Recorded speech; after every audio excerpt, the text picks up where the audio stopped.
Hello, so fam. So just join me on this journey as I show you how I cut out this beautiful pant trouser. These ones are for meal, and it's a bespoke trouser, suit trouser. You see the finishing inside, marvelous. So stay tuned as I show you how to cut out the pattern, how to do this beautiful finishing, as well as the measurements. So first, the full length of the trouser is 38.5 inches, and then the waistband is 1.5 inch for the length. And then we have the waist, which is 43, we divided by 4, and that's the answer. Hip 48 divided by 4, and the crotch, the peculiarity of it is that you divide your crotch length by 2 inches, you add for the back and reduce for the front. So that's the length there, 13.5 for the front and 19.5 for the back. So you add 3 inches and deduct 3 inches. So thigh divided by 2, knee divided by 2, and then hem divided by 2, and these are answers. And this is what we're going to use to cut out the patterns, 4 parts of our trousers. So here is the pattern already drafted out. So we're going to add 1/2 inch all around, because when I was cutting it I didn't have add 1/2 inch. So I added 1/2 inch all around and then cut it out seamlessly and beautifully. So this was wider on the ground, and that's why I was on the ground and cutting it out. So this was a slightly tall person, so I used a trouser length and cutter to measure this out. So you see how I manage fabric. So here is the pattern already cut out, weaved all around, and then the darts. Now I made sure I indicated the dart, very important. I'll sew the dart. After sewing the dart, every step you go, you try to iron. So first and foremost, I attached one side of the pocket. So I'll attach this point, pinned it down, sewed it. So this is the other part of the pocket. We'll not join it now. We'll finish with that side first before joining it. I'm just showing you that it has 2 parts for the pocket. And so I sewed it down like this, opened it up and pressed it down. This is the front part of the trouser.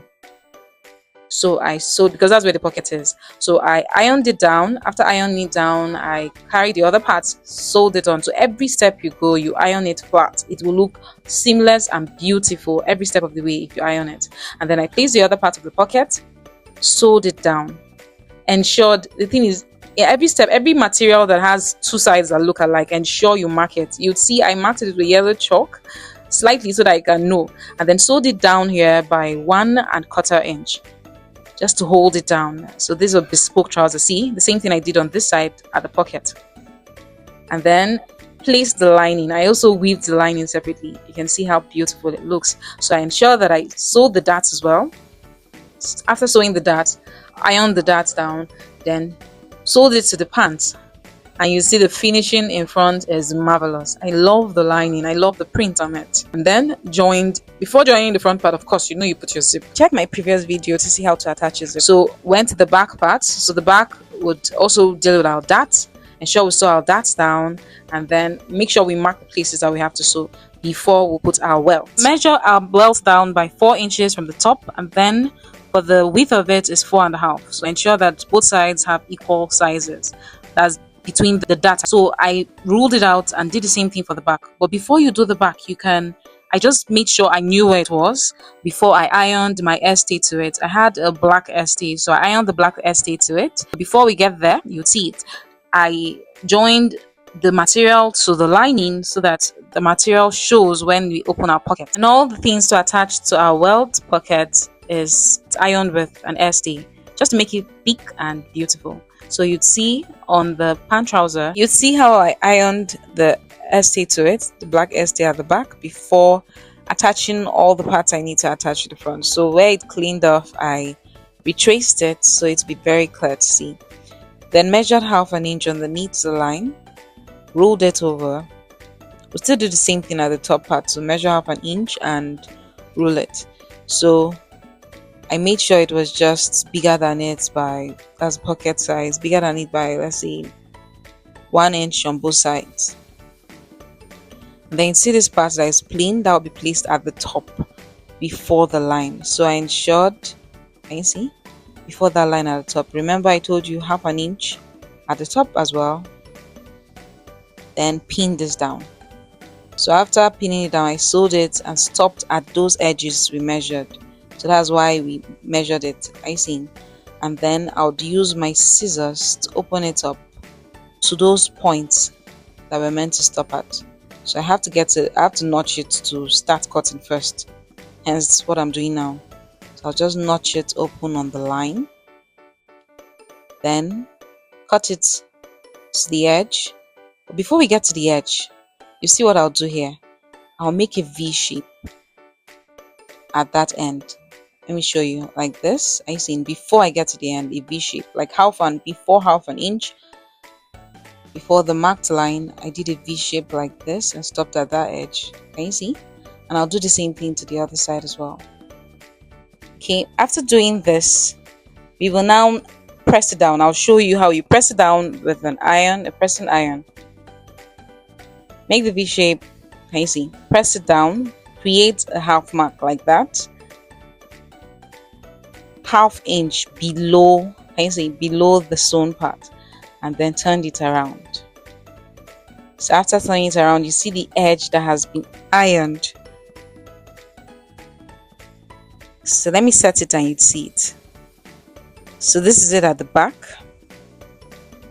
So sorry I didn't mention the height of it. So you could do 4 inches on the top and the bottom part, or 5 inches, but depending on how tall you want your pocket to be. But you'd see how I'll maneuver the lining and make it look. Can you see? This is a one-sided wealth. If you want it to be one-sided, stick to that. You make it bigger and make it cover at the top. But if you want it 2 sides, you see what I did? I just did one. So that's why I ironed one edge. So if you want to, that's what you do. So now you sew this edge at both sides like this, lock it. And after sewing it, lock it, we'll bring that part I told you about that we joined.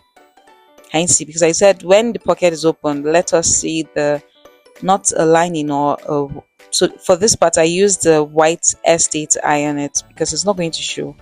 So here's the measurement. The height of it, I made use of 19 inches. You can make it shorter as your choice. And then the width of it, it's meant to be smaller than this. So can you see, after sewing it, you see the excess I took out.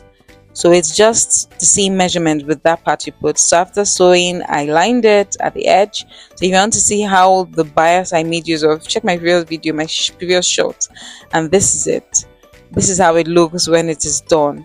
Covering it with the lining, covering it with the bias, and then just see the finishing. Let me open it up so you see it clearly. So this is zip down, and you'd see at every edge how this looks. The finishing is so beautiful. I love the outcome. So if you'd want to learn more, stick with Sew with Mara and we will show you the best way to handle this. So these are 2 pant trousers and the customer was so marveled. He loved every bit of it and loved how this stood out. So thank you for watching. Stay tuned. Don't forget to subscribe, to like, to follow. Just stick around and we would learn a whole lot. And if you'd want me to create any video, just tell me down in the comment section and I will make sure it's lined up to get done. Bye.